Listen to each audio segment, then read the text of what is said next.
What's up, guys? Thanks so much for clicking on the video. My name is Leah, and let's get a little spicy. So, if you watch my reviews, y'all know I do spicy corners before almost every time before I get into a review. You know what I mean? It's just stuff that I find online that I'm like, ooh, this is kind of interesting. This is a little spicy, might add a little more context to each review. But my phone is pretty full to capacity, and I decided, you know what, why don't I put all the spicy corner stuff that I've grabbed into one video? That doesn't mean that I'm going to stop doing spicy corners. This is just an idea that popped into my head, and I got some free time, so I said might as well.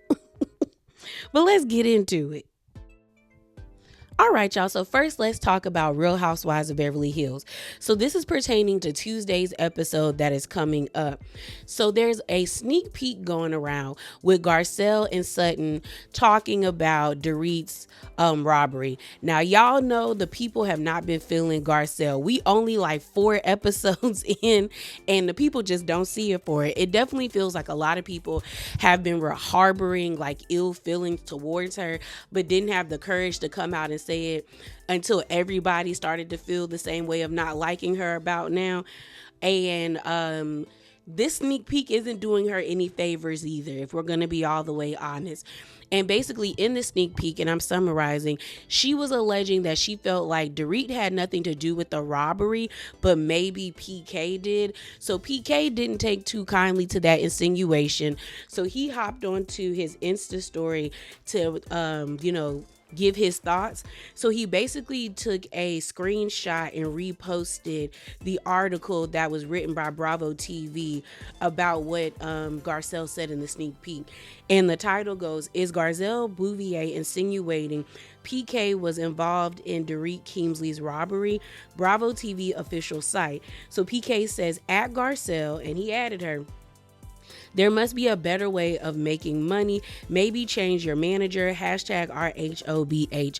So PK is pretty much saying, girl, you must be really hurting for money if you gonna try to insinuate that I got my wife robbed and caused her all of this trauma. But I'm gonna be honest, we've seen people do far worse to their wives or their husbands, okay? I watch a lot of documentaries, and you be surprised, well, honestly, not surprised, how far people will go to get money, to not have to pay people, to get insurance claims and everything. And we can't lie, a lot of people, including myself, felt like the whole robbery storyline was a bit far-fetched. Even Dorit's PTSD, because do you notice that she don't even really be bringing it up? Like, we only 4 episodes in, but we have yet to hear her really talk about her PTSD, the way she was acting and carrying on the last couple of seasons. So it's just kind of like, I feel like people are entitled to their opinion about the situation because you did put it on TV, which means it's up for public scrutiny. But I think Garcelle, like I keep saying, miscalculated. Like, the way people felt about Dorit, about how much they didn't like her, times have shifted, and now it's like her turn for the people not to like her. And I just think this is a subject she needs to stay off of when it comes to Dorit. Honestly, just pay that lady dust, especially if you have made it known that you don't like her. So let's move over to Married to Medicine. So happy belated birthday to Dr. Eugene. This was posted by Jay's reality blog on December the 12th. It was Eugene celebrating his birthday, and he was there with a bunch of his friends and family, and a few of the cast members were there. And what really gagged the people was who from the cast was there. So Cecil and Simone were there, which, of course, because we know Cecil, Simone, Eugene, and Toya have gotten close and really have leaned on each other throughout the years. You know, they started off rocky. One of my favorite scenes from Married to Medicine is when Simone was walking around Toya being like, "You're not smart. You're not smart." But they've been able to figure it out. But what really gagged everybody was that Quad was there with King. And I said, you know, Toya and Quad really turned over a new leaf. Because I was gagged that Eugene invited Quad and her new man King. And it's looking like the people actually like King. Like, I'm excited for this season even more, because that makes me feel like that fight that happened when they go on their cash trip, or is going to happen on the cash trip, it seems like the cast might be siding with King and not Dr. G. This is crazy. But, it's always good to see people move forward and beyond. So next thing we're going to talk about is an update. So if you watch my last review of Married to Medicine and you listen to the Spicy Corner, you know that in that I talked about a live or a clip of Heavenly's live that was going somewhat viral where she revealed that there was like a secret meeting to get Quad fired. And she said that she got this confirmation from Jackie and she wasn't a part of that meeting. Well, I had saw on the Jasmine brand and I saw it on somebody else's video that was also talking about the situation. Toya in the comments being like, when did that happen? I wasn't privy to it. Then I did see on Bravo Shade Room, Sweet Tea coming out and saying that Heavenly was lying and that didn't happen. Well, Quad and Heavenly were on the Big Tigger morning show and they were talking about their relationship with Phaedra. One of the co-hosts ended up asking Quad and Heavenly, where are you guys at when it comes to your relationship with Phaedra? And Quad revealed that Phaedra was the one that actually was trying to get her fired. And I did speed the clip up because Quad is long-winded like me. And the clip, I think, was about almost 5 minutes long. But let me play it for you. Phaedra was on the show at one particular time, right? She's on this season. Mm-hmm. Yeah. Y'all get along with Phaedra? I do. I get along with everybody. Well, for my man. Mm-hmm. What about you? I have always had an affection for Phaedra. We've kind of always been cool up until the television thing came on board with Married to Medicine when I helped to bring her on board. Mm-hmm. And I did sit in on the audition tape or whatever for her, whatever. And I wanted her to be a part of the show. Thought she would be a great addition. Unfortunately, as I was trying to help her kind of usher her in, she was trying to usher me out. And so she created, there was a meeting that was led by her. I'm just saying what it is. Yeah. There was a meeting that was led by her, George, to get me fired. Whoa. And that was before all the additional opportunities came, like, Dancing with the Stars, and I think it was Traders First, Dancing with the Stars, that then led to her coming back onto Atlanta House. But you already had such a huge impact, so why would she think that they would get rid of you? Well, it was a lot going on last season. You understand? And a lot of times people like to control you. Okay, and I'm not really one to be controlled. Okay. Okay. Mm-hmm. And I hear you, sis. I didn't say But so when to know that really was disheartening. Sure. You know what I mean? So and you didn't get that from me. Well.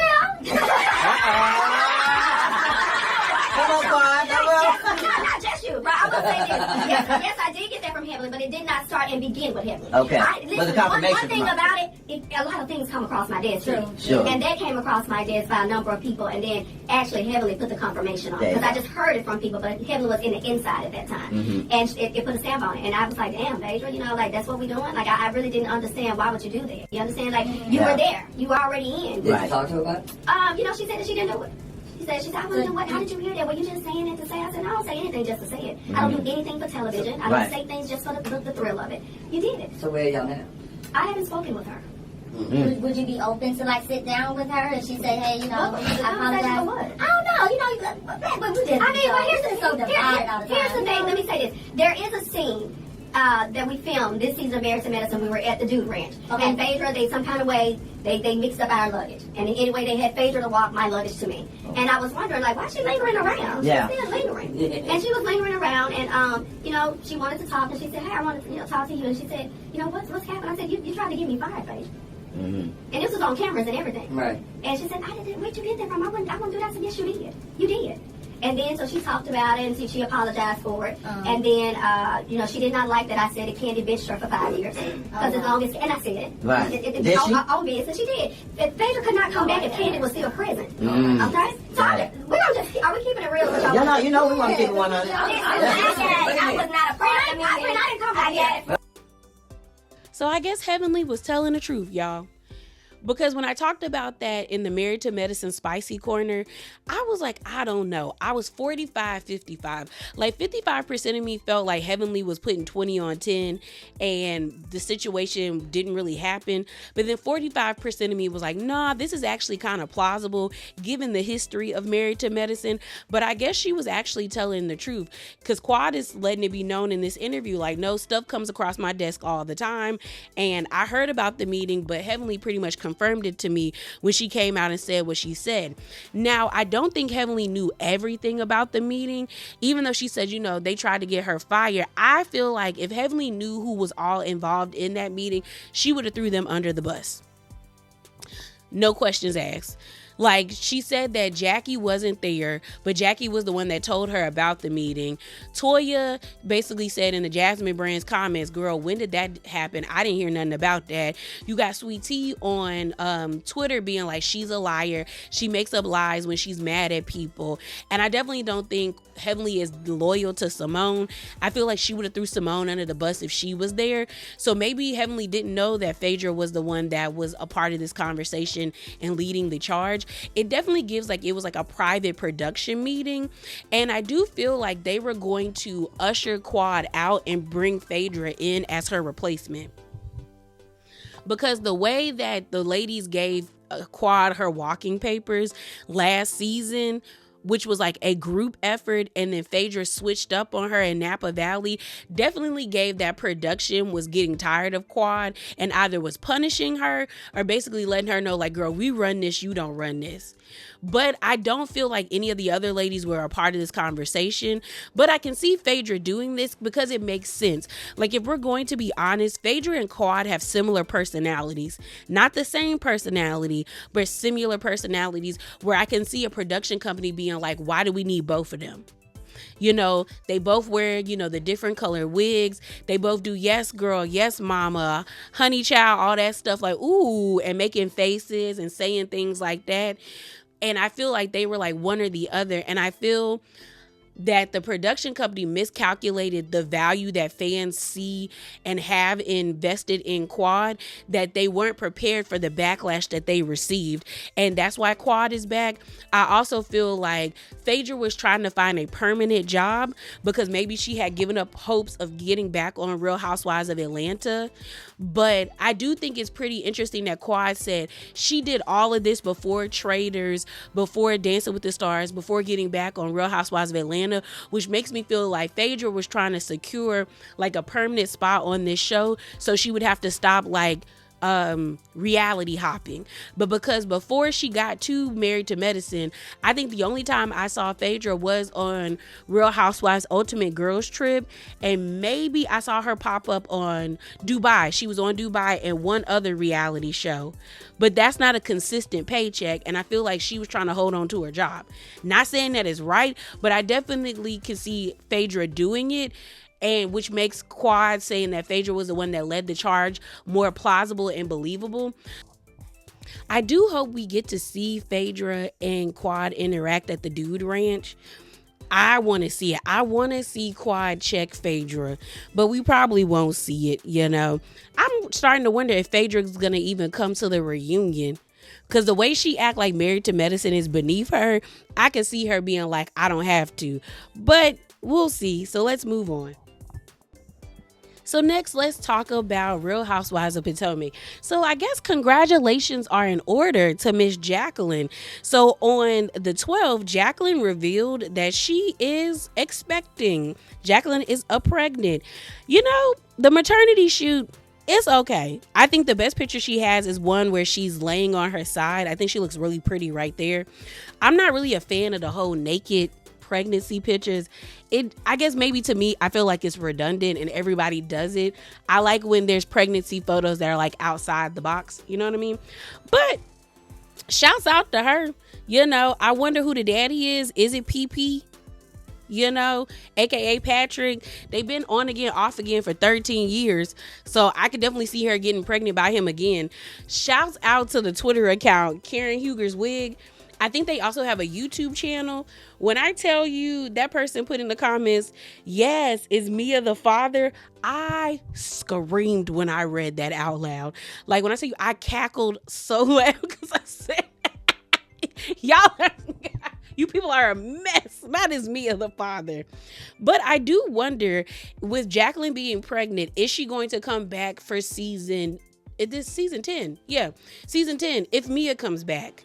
Like, are they going to keep Jacqueline around if Mia is around? I could see them doing that. If they keep Mia, they're definitely going to keep Jacqueline. And, you know, maybe they might want to follow her pregnancy story, especially if we find out that Patrick is the father. But yeah, hopefully she has a safe and positive, like, you know, birthing experience. We don't wish no harm on nobody, as annoying as they are. We pray that she is okay and she is having a happy, healthy pregnancy.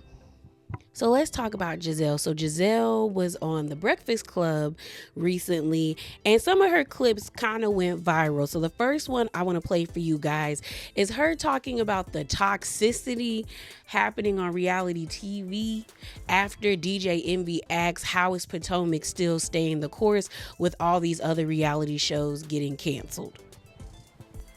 That's right, because you see Housewives being fired. You see Yes. franchises being canceled, rebooted. New York was canceled and rebooted. Yeah. I think Dubai has been canceled. Yes. And a lot of them, they're saying they're trash. So how is Potomac still been able to survive from all of this stuff that's been All happening? the trash, you Yes, mean? yes, Okay. pretty much. First, it's Potomac. Potomac, I'm sorry. Yes. It's hard. Like, the reality TV space is extremely difficult, and it's difficult to, like, have some longevity. You have to, for Housewives, it's not hard. You guys have to be friends. It's a show about friendship. So when you are trying to be toxic, when you're trying to say stuff to your castmates that's toxic, and it's at the point of no return, then there goes the show. You can't come back from that. And no viewer wants to sit in week after week and look at a show that there's a bunch of women that hate each other. It becomes unreal. Well, hold on, I thought that's the whole point of reality TV. But see, that's what I was going to say. That's what I thought. I No, thought it is. the conflict and the toxic was what got people in. But it's a fine line. It's like a dance you got to do. So it's lightweight toxicity. It's not hardcore toxicity. And then you got to be able to come back and laugh. You got to be able to come back and make fun at each other. And it's a girlfriend thing. You know, you have some toxic girlfriends. Right. But you know that y'all can go out on Saturday and have fun. But somebody's getting cussed out. Yeah. But it's okay because there's a love there. And you can still, like, rise above it. Yeah. And then Sunday we can all talk about what happened. Yes. And that be it. Yeah. And then, you know, you have, it's a dynamic of, like, there's some girlfriends that are just like the wild card, the drunk one, the one that's always going to, like, be reserved. It's the dynamic of the group, but it just can't get to a toxic place. Otherwise, you're going to be canceled. When I saw this clip, I said, Gizelle, be so fucking for real right now. Be so fucking for real. Because I cannot believe she is talking in a way like she isn't one of the main, if not the main, contributor to the toxicity on Potomac. Like, Gizelle, I would say, for me, and this is my personal opinion, seasons 1 through 5, I tolerated Gizelle. I really loved Gizelle seasons 1 through 3. Like, she was one of my favorites on the show. And seasons 4 and 5, I thought she was fine. But seasons 6 through 8, girl, you lost your mind. And ultimately, your best friend had to be fired, and Candace had to quit the show in order for you to act like you had some sense or to come back to reality. And, like, it's to the point, Gizelle, where there is a theory that everyone has that somebody in production or at the network came and tapped you on your shoulder and told you, girl, you better to get it all the way together before you get the boot, because we will kick you off this show or demote you. And I will say this far, you have gotten it together for the most part.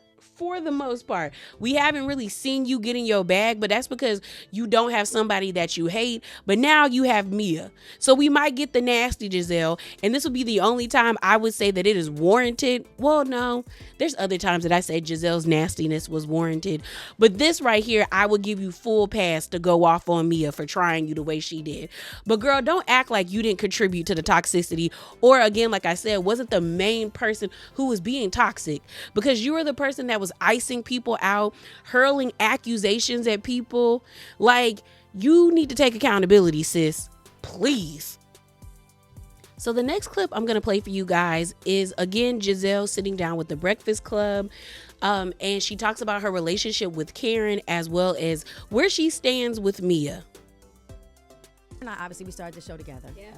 Let's pray for Karen because she's going to court next week. I think that in Karen's mind, she wanted to be whatever she wanted to be as far as the show was concerned. And she had a lot of people in her ear. And so I think that caused her to like comfort me. Yeah. But I've known Karen since before the show started. Like we were friends. Okay. So I knew what she was doing sometimes on camera was just some nonsense, and I was gonna ride with you with this nonsense. Yeah. But I mean, we've been doing this for so long now. Like at its core, we love each other. At its core, we root for each other. But she just comes for me because she gets bored. Got it. Yeah, and I'm okay with that. I'll play with you. Oh, we know you play. What's up with Mia Thornton? I heard you say that Yeah. she's dead to you, and it's a two-part question. You Yeah. said she's dead to you, and is it hard when people bring your children into the Yeah. reality show? Yeah, no. So the second part, yes, it is disgusting when you talk about children. They didn't sign up for this, and children are just off limits. That's like across the board. Children are off limits. So if you want to come for me, come for me. Like, you don't have to bring my children into this. So that for me is a point of no return. You know, like she and I used to be friends off camera, but that's over. And I feel like you do it when you're desperate. You do stuff like that when you're desperate. When you ain't got no storyline. When you desperately think that this is going to elevate you, and it didn't really work out that well for her. I mean, nobody's buying into that. Yeah, and she's got enough to worry about. She got a husband. She got a little boyfriend. She don't know the paternity of her child. There's a lot going on for her. Wow. So yeah, she's dead to me. Yes. Real She'll never be Housewives. alive. So this clip was interesting to me because for two reasons. One, it confirmed that Karen and Gizelle have always had this relationship where I thought that they were frenemies, but they had an understanding that this is a show and we get paid for it, so act accordingly, because they can say some of the craziest stuff to each other, far worse than anybody that they've ever got into conflict with on this show, and still be cool. Like Karen told Gizelle, you got a fiery box, you a broke down whore from Hampton, you went to Sing Sing and other things, stovepipe legs and all of that stuff. You got Gizelle basically telling Karen, I'm gonna tell your drunk truth, your lying truth. Your husband wanted Erica Lyles, free Uncle Ben, Karen needs Geritol, but they're cool with each other because I guess at the end of the day, they understand that they're the face of the show, or the faces of this show, and they want to make money together. The other thing that I found interesting is Gizelle saying kids are off limits and that's low, but shouts out to a Twitter user by the name of Carlos J. Harris, because he summarized what a lot of people were feeling. So let me read it for you. So his tweet goes like this. Gizelle says kids are off limits. However, she sat at her boss's baby shower to concoct a made-up storyline involving Monique's baby and her trainer. Now, mind you, I don't like Monique. That is a housewife that I can't do it with her. She just lives in lies and fallacies. But she had every right to be upset once she found out about this information. And I think this is karma for Gizelle in the sense of Monique's whole storyline that y'all were trying to concoct never played out on the show. It was just online internet fodder. But what Mia did to Gizelle played out on the show, and it's now having people speak either positively about her children or very negatively about her children. So it's like when karma comes back, it's normally tenfold to people. So now she's dealing with this and people looking at her as a hypocrite because it's like, girl, that was your MO during season 5. But I definitely do feel like Mia crossed the line. And I do agree with Gizelle when she said that Mia is moving desperately, similar to what Karen said months ago when she did that Housewives panel with like Dorinda, Lisa Barlow, and somebody else, where she says Mia runs on survival mode. Mia is giving off desperate, but my theory about the reunion still stands that either Mia's gonna walk off the stage crying because everyone's gonna be tearing her up, or she's gonna have a full-on breakdown in her dressing room. Either way, I'm looking forward to the reunion. So yeah, y'all, that is it. That is all. And as always, remember to be bravely authentic. Definitely hop down in the comments below, share your thoughts with me, as well as give the video a thumbs up and subscribe if you like what you heard. And definitely check out my reviews and other spicy corners that are in the reviews. I try my best to timestamp everything. So I'm out, y'all. Deuces.